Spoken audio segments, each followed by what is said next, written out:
दोस्तों, हम बात कर रहे थे इवेंट ब्लॉगिंग के बारे में। तो इवेंट ब्लॉग को हम डिफरेंट तरीकों से मोनेटाइज भी कर सकते हैं, एफिलिएट मार्केटिंग भी कर सकते हैं, एडसेंस के जरिए मोनेटाइज कर सकते हैं, सीपीए कर सकते हैं, और बहुत से डिफरेंट एड नेटवर्क्स के थ्रू हम अपने इवेंट ब्लॉग को मोनेटाइज कर सकते हैं, मतलब उससे पैसा बना सकते हैं। तो अब बात आती है कि इवेंट ब्लॉग स्टार्ट कैसे करना है। सबसे पहले हमने प्लानिंग करनी है कि इवेंट ब्लॉगिंग किस टॉपिक पर करनी है। कौन सा ऐसा फेस्टिवल होगा, कौन सा ऐसा इवेंट होगा, कौन सा ऐसा स्पोर्ट्स इवेंट हो सकता है। वो जैसे मैंने लास्ट लेक्चर में भी बताया था, न्यू ईयर हो सकता है। अगर मुसलमानों के इस्लाम के इवेंट्स की बात करें तो ईद का इवेंट हो सकता है, रमज़ान का इवेंट हो सकता है। रमज़ान में मैंने एग्जांपल दी थी आपको कि प्रेयर टाइमिंग्स बहुत ज़्यादा सर्च होती हैं। इसी तरह सहरी और अफ्तार की जो टाइमिंग्स हैं वो बहुत ज़्यादा सर्च होती है। उस दौरान इस्लामिक कोर्ट्स में इस्लामिक जो अहादीस होती हैं या कुरान मजीद की आयत होती हैं या इस तरह की जो कोटेशंस होती हैं, उनकी सर्चेस भी बहुत ज़्यादा बढ़ जाती हैं। इसी तरह अगर हम कुछ वेस्ट के फेस्टिवल्स की बात करें तो अवार्ड्स वहाँ पे बहुत ज़्यादा पॉपुलर हैं। अवार्ड्स होते हैं, हर साल डिफरेंट अवार्ड्स चल रहे होते हैं। इसी तरह अगर हम इंडिया की बात करें तो इंडिया में तो फेस्टिवल्स की भरमार होती है। हर दूसरे दिन कोई ना कोई फेस्टिवल चल रहा होता है। हमने किसी ऐसे इवेंट को पकड़ना है जिस पे बहुत ज़्यादा कंपटीशन ना हो। अच्छा, यहाँ पे ये बात भी आपके माइंड में आ सकती है कि एक जनरल ब्लॉग और एक इवेंट ब्लॉग में डिफरेंस क्या होता है। तो मेन और मेजर जो चीज़ें हैं वो तो ऑलमोस्ट सेम रहेंगी, उसके अंदर कोई ज़्यादा बदलाव नहीं आएगा। सिर्फ इवेंट ब्लॉग में ये फ़र्क होता है कि इसमें हमें थोड़ा मार्जिन मिल जाता है कि हम थोड़ा अग्रेसिव चलें, हम कंटेंट की जो क्वांटिटी है उसको बढ़ा लें। हम लिंक बिल्डिंग के मामले में जिन एहतियात का जिक्र किया था मैंने अपने ऑफ पेज के लेक्चर्स में, उसको थोड़ा सा वायलेट कर सकते हैं, थोड़ी अग्रेसिव अप्रोच कर सकते हैं। अच्छा, इसके बिहाइंड वजह क्या है? वजह ये है कि इवेंट ब्लॉग एक स्पेसिफिक टाइम के लिए होता है। लेट्स सपोज 3-4 दिन का इवेंट है, अगर कोई फेस्टिवल है तो मे बी हफ्ते का हो सकता है। इसी तरह अगर हम पीएसएल की बात करें, पीएसएल एक बहुत बड़ा इवेंट हो सकता है जिससे आप अच्छा खासा रेवेन्यू जनरेट कर सकते हैं। आज मैं आपको बता रहा हूँ, और वो तकरीबन 1 से 1.5 महीना चलता है। तो आपकी सारा साल तकरीबन 1-1.5 महीने के अंदर ही रेवेन्यू की जनरेशन होनी है। इसी तरह हम आईपीएल की बात करें, बिग बैश लीग की बात करें, ऑस्ट्रेलिया में होने वाली जो लीग है उसकी बात, बिग बैश उसकी बात करें, अगर हम बांग्लादेश की बात करें तो इस तरह की जो लीग्स होती हैं वो नॉर्मल उनका जो ड्यूरेशन होता है वो ऑलमोस्ट 1 मंथ होता है। तो उस 1 मंथ में डेली हमारे पास बहुत ज़्यादा ट्रैफिक आनी होती है। एक और चीज़ जो कि जनरल ब्लॉग और इवेंट ब्लॉग में डिफरेंस है वो है आपकी कंटेंट कवरेज का। आपको याद होगा एफिलिएट मार्केटिंग में जब मैंने आपको कीवर्ड रिसर्च बताई थी तो उसमें मैंने कंटेंट कवरेज का जिक्र किया था।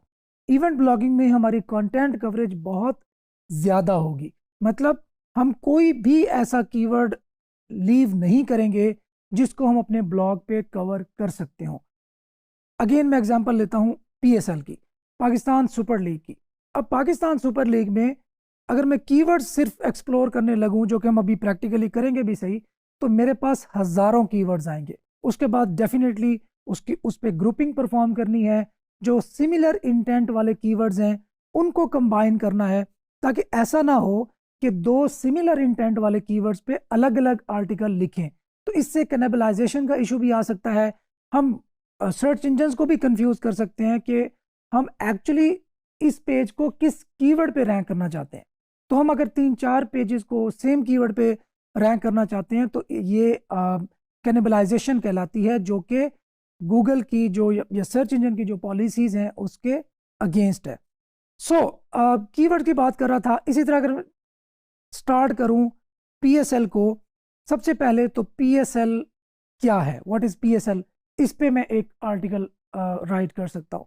फिर पीएसएल का बजट, अब पीएसएल की ऑक्शन, फिर पीएसएल की जो बिहाइंड पूरी टीम है उसके बारे में इंफॉर्मेशन दे सकता हूँ। फिर PSL की टीम्स, अब टीम्स नॉर्मली 6-7 टीम्स होती हैं। अब उन 6-7 टीम्स के बाद अब बारी आती है हर टीम के अलग अलग प्लेयर की प्रोफाइल। अब उस प्रोफाइल को जब हम लिखने बैठेंगे तो हर टीम में तकरीबन शायद 15 से भी ज़्यादा लोग होते हैं। अगर हम कोच को भी इंक्लूड करें, अगर फिजियो को भी इंक्लूड करें और इन अंपायर्स को भी इंक्लूड करें, तो फिर ये तादाद, जो टोटल तादाद है, वो बहुत ज़्यादा बढ़ जाती है। इसी तरह नेक्स्ट बारी आती है प्रोफाइल्स के बाद टीम के स्क्वाड की, कि कौन सा स्क्वाड एक्चुअली खेलेगा। इसके बाद वेन्यूज़ की बारी आ सकती है कि जो PSL है, लेट्स सपोज 8th एडिशन है, वो 8th एडिशन किस किस जगह पे, किस किस ग्राउंड में, किस किस वेन्यू पे खेला जाएगा। अब हम फिर उस वेन्यू के बारे में भी डिटेल लिख सकते हैं कि वहाँ पे ग्राउंड कैसा है, उस ग्राउंड की कैपेसिटी कितनी है, उस ग्राउंड में हॉस्पिटैलिटी कैसी है। अगर उस ग्राउंड में उस फलां मैच की टिकट्स कोई परचेज करना चाहता है तो वो कैसे कर सकता है। अगर किसी ने वहाँ पे रहना है, या उस दिन जिस दिन मैच होगा उस दिन वेदर कैसा होगा, तो इस पे भी हम राइट कर सकते हैं। देखिए, कॉन्सेप्ट अंडरस्टैंड करें कि हमने थॉरोली डिटेल्स देनी है। कोई भी ऐसा एस्पेक्ट रह ना जाए जिसको गूगल पे कोई सर्च करे और हमारी वेबसाइट पे वो कंटेंट ना हो। इससे एक्चुअली हम अथॉरिटी बनते हैं, हमारी वेबसाइट अथॉरिटी बनती है। तो हम सिर्फ 1 साल के लिए ही इवेंट नहीं कर रहे होंगे, हम उसको रिकरिंग बेस पर भी उससे फ़ायदा उठा सकते हैं। लेट्स सपोज 1 साल आपने PSL कवर किया, आपकी वेबसाइट रैंक हुई, आपने रेवेन्यू जनरेट किया, अब आपने उसको वेस्ट नहीं कर देना। अच्छा, इसमें मैं एक और पॉइंट भी बताता जाऊं जहां पे हम रीयूज़ करने की बात आती है। तो बहुत सारे लोग डोमेन नेम के अंदर ईयर को भी इंक्लूड कर लेते हैं। लेट्स सपोज अगर PSL 2025 2025 के वाली PSL है, तो आप ये डोमेन भी रजिस्टर कर लेंगे PSL2025.com। इसका नुकसान ये है कि जब 2026 में वो इवेंट होगा तो उस वक्त वो जो 2025 वाली जो डोमेन थी वो यूजलेस होगी ऑलमोस्ट। यूज़ हम उस वक्त भी कर सकते हैं, इसमें कोई बड़ा हर्ज नहीं है, लेकिन फिर भी आप इमेजिन करेंगे आपके ही सामने एज अ यूज़र आप कुछ सर्च करें और सर्च करें 2026 के बारे में, और आपके सामने डोमेन आ रही हो 2025 के साथ जो कि उसकी डोमेन नेम के अंदर इंक्लूड हो, तो आपको भी थोड़ा ट्रस्ट जो है वो शेक करेगा। तो आपने पहली बात तो ये है कि डोमेन नेम के अंदर ईयर को इंक्लूड नहीं करना, इससे अवॉइड करना है। अच्छा, अब बात कर रहे थे हम कीवर्ड रिसर्च की, इवेंट रिसर्च के बाद कीवर्ड रिसर्च की। अच्छा, इवेंट रिसर्च किस तरह करनी है? इवेंट रिसर्च एक बहुत ट्रिकी पार्ट है। इसमें मैं आपको बिल्कुल कोई सीधा सा रास्ता नहीं बता सकता कि आप ये टूल यूज़ करें, इस तरीके से गुजारें और आपका इवेंट फाइनल हो जाएगा। इसमें आपको अपनी गट फीलिंग, आपको अपनी अंडरस्टैंडिंग इवेंट ब्लॉगिंग के बारे में वो ज़रूर यूज़ करनी पड़ेगी। क्यों? क्योंकि मोस्टली जो इवेंट्स होंगे दुनिया में, जो पॉपुलर इवेंट्स होते हैं, जिस तरह न्यू ईयर है, जिस तरह क्रिसमस है, इस तरह के जो इवेंट्स होते हैं ये बहुत ओवर कंपेटिटिव होते हैं। इन पे कंपटीशन बहुत ज़्यादा होता है क्योंकि तगड़ी वेबसाइट्स, प्रोफेशनल ब्लॉगर्स, और अब तो जो न्यूज़ वेबसाइट्स हैं, जो तगड़ी तगड़ी न्यूज़ वेबसाइट्स हैं, वो भी ऐसे इवेंट्स को कवर करती हैं। अब ये भी बात माइंड में आ सकती है कि यार इतनी बड़ी वेबसाइट को, let's suppose times of India है, एक बहुत बड़ी वेबसाइट है इंडिया की न्यूज़ की, अब अगर वो दिवाली को कवर कर रही है तो उसे क्या पड़ी है? उसे इस वजह से कवर करना पड़ा है क्योंकि उसको पोटेंशियल का आइडिया हो गया है कि अगर मैं इस इवेंट को कवर करूंगा तो उस दिन मिलियंस ऑफ ट्रैफिक मेरे वेबसाइट पे लैंड करेगी। और मिलियंस ऑफ ट्रैफिक का मतलब क्या है, ये आप अच्छी तरह अंडरस्टैंड कर सकते हैं कि कितने हज़ारों डॉलर वो एक दिन में कमा सकता है। अच्छा, इवेंट्स की जब हम बात करते हैं तो इसमें एक और एडिशन भी मैं आपको बता दूं। जब चीज़ें नई लॉन्च होती हैं, let's suppose iPhone 14 let's suppose launch होने को है, या 13 जब लॉन्च होने को था, तो उस वक्त हम कुछ अर्सा पहले उसकी लॉन्चिंग के बारे में एक पूरी वेबसाइट बना सकते हैं जिसमें हम उसके बारे में र्यूमर्स ऐड करेंगे। हम उसकी जो लॉन्चिंग की डेट है, रिलीज डेट जिसको हम बोलते हैं, उसके बारे में हम लिख सकते हैं। इसी तरह जिस दिन वो इवेंट होगा एप्पल का, जिसमें एप्पल अपने आने वाली प्रोडक्ट के बारे में चीज़ें डिटेल में बताता है, उस इवेंट की लाइव स्ट्रीमिंग से आप हज़ारों बल्कि लाखों डॉलर कमा सकते हैं। अब यहाँ पे आपके माइंड में ये भी कन्फ्यूजन आ सकती है कि सर आपने तो कहा था कि लाइव स्ट्रीमिंग तो कॉपीराइट प्रोटेक्टेड होती है, उससे आपने अवॉइड करना है। तो हर लाइव स्ट्रीमिंग कॉपीराइट प्रोटेक्टेड नहीं होती। अब जब एप्पल की, लेट्स सपोज मैं आपको एग्जांपल दे रहा हूँ, तो एप्पल ने जब प्रोडक्ट अपनी लॉन्च की तो वो अपनी स्ट्रीमिंग को कॉपीराइट प्रोटेक्टेड क्यों करेगा? वो तो चाहता है कि ज़्यादा से ज़्यादा लोग मेरी स्ट्रीमिंग को देखें, ताकि मेरी आने वाली जो प्रोडक्ट है उसके बारे में अवेयरनेस फैले, और वो जिस तरीके से भी लोग देखें, अल्टीमेटली फ़ायदा किसका है? एप्पल का ही है। इसी तरह आप सैमसंग की कोई नई प्रोडक्ट लॉन्च होनी है, इसी तरह इवन कोई ऐसी हिट मूवी है, इवन किसी सेलिब्रिटी के बारे में कोई इंपॉर्टेंट न्यूज़ आने वाली है, तो ये सारी चीज़ें आप इवेंट ब्लॉग पे कवर कर सकते हैं और इससे रेवेन्यू जनरेट कर सकते हैं। अगर आप सिर्फ, एक और मैं आपको आइडिया देता हूँ, आपका पोटेंशियल एक क्वेश्चन होता है, अक्सर स्टूडेंट्स मुझसे हर बार पूछते हैं कि सर क्या हम मल्टीपल इवेंट्स को एक ब्लॉग पे कवर कर सकते हैं? तो इसका जवाब है यस भी एंड नो भी। नो इस वजह से कि अगर आप दो डिफरेंट इवेंट्स को एक ही वेबसाइट पे कवर करेंगे तो आपकी जो अथॉरिटी है, या आपने जो एक स्पेसिफिक इवेंट पे आप अथॉरिटी बनने की कोशिश कर रहे हैं, वो हर्ट होगी। आप इसको इस तरह कर सकते हैं कि आप एक जनरल सा इवेंट ब्लॉग बनाए। लाइक जब मैंने रिलीज डेट की बात की एप्पल की, तो आप सिर्फ रिलीज डेट पर ही एक पूरा ब्लॉग खड़ा कर लें। अब उससे क्या होगा? अगर एप्पल की कोई प्रोडक्ट आती है तो उसकी रिलीज डेट भी आप दे रहे हैं, सैमसंग की कोई प्रोडक्ट आती है तो उसकी भी रिलीज डेट दे रहे हैं। मतलब टेक से रिलेटेड जितने भी प्रोडक्ट्स आ रही हैं या आनी है, उन तमाम को आप साथ साथ कवर कर सकते हैं। तो आप कह सकते हैं कि एक मैक्रो इवेंट ब्लॉग इस तरीके से बनाया जा सकता है। इसी तरह जब मैं बात कर रहा हूँ आपसे प्रेयर टाइमिंग्स की, तो अगर हम रमज़ान शरीफ में प्रेयर टाइमिंग्स की जो सर्चेज होती हैं वो बहुत ज़्यादा बढ़ जाती हैं। अच्छा, इसमें गूगल ट्रेंड्स ये आपका एक बहुत बड़ा दोस्त साबित होगा। गूगल ट्रेंड्स आपको बताएगा कि आप जिस इवेंट पे काम करने जा रहे हैं वो इवेंट साल के किस हिस्से में उसकी सर्चेज ज़्यादा होती हैं और साल के किस हिस्से में उसकी सर्चेज डाउन होती हैं। तो आपने इसका भी ज़रूर ख्याल रखना है। तो खैर, मैक्रो इवेंट ब्लॉग आप बना सकते हैं और उस पर डिफरेंट इवेंट्स कवर कर सकते हैं, लेकिन आपको अपने शुरुआत ही अपने इवेंट ब्लॉग की इसी तरह ही करनी होगी कि आप अपनी जो आइडेंटिटी है, आप जो अथॉरिटी है, वो इस तरह बना रहे हैं। इसकी मैं एक और आपको एग्जांपल दूं कि आप एक ब्लॉग बनाते हैं जो कि क्रिकेट के सिर्फ स्केजुअल्स पर मुश्तमिल है। मतलब कोई भी इवेंट आ रहा है, कोई भी सीरीज आ रही है, कोई भी टूर्नामेंट आ रहा है, कोई भी कप आ रहा है, तो आपने उसके जो सिर्फ स्केजुअल है वो देना स्टार्ट कर दे। तो इससे भी आपकी इवेंट ब्लॉगिंग भी हो रही है, लेकिन वो मैक्रो इवेंट ब्लॉगिंग है। इसी तरह अगर आप फिक्सचर्स की बात करें, आप पॉइंट्स टेबल देना स्टार्ट कर दें कि कोई भी इवेंट है, पॉइंट्स टेबल आपको मेरी वेबसाइट पे मिलेंगे। तो आपकी जो पॉइंट्स टेबल के बारे में साइट है वो अथॉरिटी बन जाएगी। तो पॉइंट्स टेबल पे जब भी कोई, आपको अक्सर देखते होंगे कि जब खासकर पाकिस्तान के साथ तो ऐसा ही होता है कि जब भी कोई इवेंट हो रहा होता है, कोई वर्ल्ड कप हो रहा होता है, तो आखिर में पॉइंट्स का बहुत ज़्यादा गड़बड़ हो जाती है। मतलब इतने स्कोर बनाएं, फलां बंदा इतने स्कोर पे आउट हो, या इतनी विकेट से मैच हारे, तो पॉइंट्स टेबल यहाँ पहुँच जाएगी। अतः जब ऐसी कशमकश चल रही होती है ना, तो उस वक्त गूगल पे जो सर्चेज हैं वो ओवरवेलमिंग होती है, बहुत ज़्यादा हो रही होती है। मतलब सारी दुनिया समझ लें कि वहाँ पे सर्चेज ही कर रही होती है और जानने की कोशिश कर रही होती है कि पाकिस्तान का या किसी भी कंट्री का चांसेस क्या होंगे क्वार्टर फाइनल में, सेमीफाइनल में, या इवन फाइनल में पहुंचने के। तो ये मैं आपको कुछ आइडियाज़ दे रहा हूं कि जिससे आप एक मैक्रो इवेंट ब्लॉग स्टार्ट कर सकते हैं।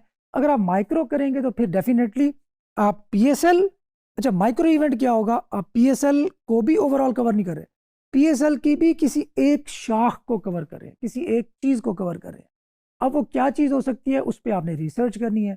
वो पीएसएल की लाइव स्कोर कार्ड हो सकता है, वो पीएसएल की कमेंट्री हो सकती है, वो पीएसएल के बारे में एक्सपर्ट ओपिनियन हो सकती है।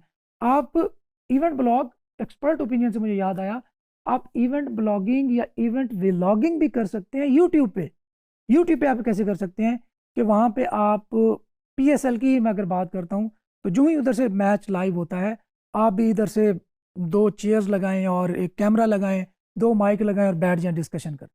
साथ ही आप लाइव स्कोर कार्ड, आप फीड ले सकते हैं क्रिक इन्फो से, इधर उधर से, वो उठा के अपने साथ मेंशन करें और उस पर अपनी एक्सपर्ट ओपिनियन देना स्टार्ट कर दें। इसका अगर आपने आइडिया लेना हो तो आप ज़रूर सर्च कीजिएगा आईपीएल के बारे में, क्योंकि इंडिया में हर नीश को कवर किया जाता है।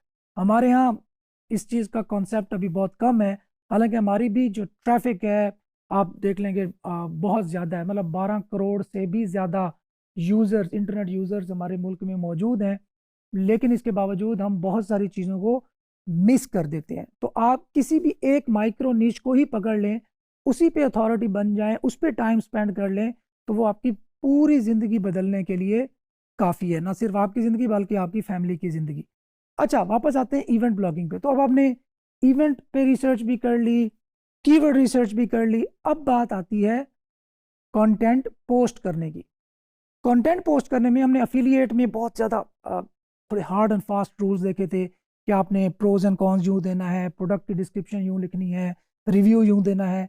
अब अगर ये जो कॉमन सा इंफॉर्मेशनल ब्लॉग है या स्पोर्ट्स ब्लॉग की अगर हम बात करते हैं, तो उसमें हमने अब थोड़ा सा मार्जिन लेना है कि अब हम कंटेंट को उतना ज़्यादा लेंथी नहीं ले जाएंगे जितना हमारा प्रोडक्ट का रिव्यू होता था। कंटेंट की कवरेज आपने मैक्सिमम करनी है, मतलब ज़्यादा से ज़्यादा कंटेंट और हर छोटे छोटे टॉपिक को कवर करना है, लेकिन डेफिनेटली उतनी डेप्थ में नहीं लिखना जितनी डेप्थ में उन्होंने प्रोडक्ट के रिव्यू लिखे थे।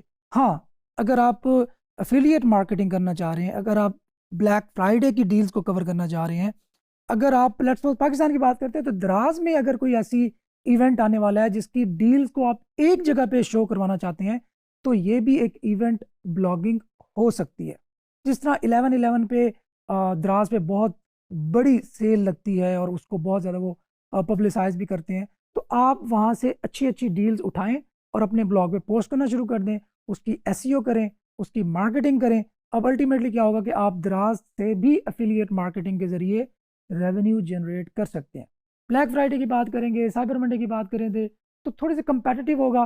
पहले इन छोटे छोटे इवेंट्स को कवर कर लें, यहाँ से अपना कॉन्फिडेंस ले लें, आपको पता चल जाएगा हाँ मैं कर सकता हूँ, चाहे थोड़ा बहुत ही करें, तो देन ग्रेजुअली आप एक्सपैंड करें खुद को और बाहर जाएं।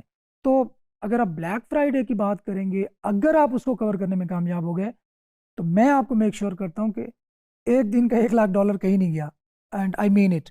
तो खैर, इतना ज़्यादा पोटेंशियल इस फील्ड में मौजूद है, लेकिन आपको थोड़ा टाइम देना पड़ेगा, इसको एज अ बिजनेस ट्रीट करना पड़ेगा और इस पे एनर्जी इन्वेस्ट करनी पड़ेगी। हमारे यहाँ मोस्टली प्रॉब्लम ये है, मुझे बार बार ये बात बतानी पड़ती है, कि हम लोग शायद ऑनलाइन अर्निंग को यूँ समझते हैं ये कोई हवाई रोज़ी है, या बस कोई साइड बिजनेस हम स्टार्ट कर लें, या हम थोड़ा बहुत टाइम दे देंगे तो बस हमारे चंद डॉलर्स आ जाएंगे।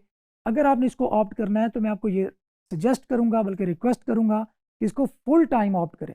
जब फुल टाइम ऑप्ट करेंगे तो आपके फेलियर के चांसेस बहुत कम हो जाएंगे, क्योंकि आपको पता है कि मैं कश्तियाँ जला चुका हूँ, सारा कुछ कर रहा हूँ। मेरी ये बात सुन के आपने जॉब भी नहीं छोड़ देनी, ये भी ख्याल करना है। खैर, वापस इवेंट ब्लॉगिंग। अच्छा, अब कंटेंट पोस्ट करने के बाद उसकी आपने ऑन पेज, वही जो हमारे एसईओ हमने नॉर्मली लर्न की थी वैसे ही आपने सारा कुछ करना है। और उसके बाद ऑफ पेज में आएंगे। ऑफ पेज में भी आपके, अब आपने थोड़ी लिबर्टी लेनी है। लिबर्टी कि आपने जिन बैकलिंक से उस वक्त अवॉइड किया था, इसकी एक एग्जांपल दूं मैं आपको, site wide links. Site wide link ये होता है कि आप किसी भी वेबसाइट के मेन्यू से या साइड बार से या फुटर से लिंक लें, जो कि थ्रू आउट द वेबसाइट आपका लिंक वहाँ पे लगा रहेगा। अब ये लिंक क्या कहलाता है? Site wide link. अब एक वेबसाइट से लेट्स सपोज उसके 12,000 पेजेस हैं, तो आपकी वेबसाइट को 12,000 लिंक्स आ रहे हैं।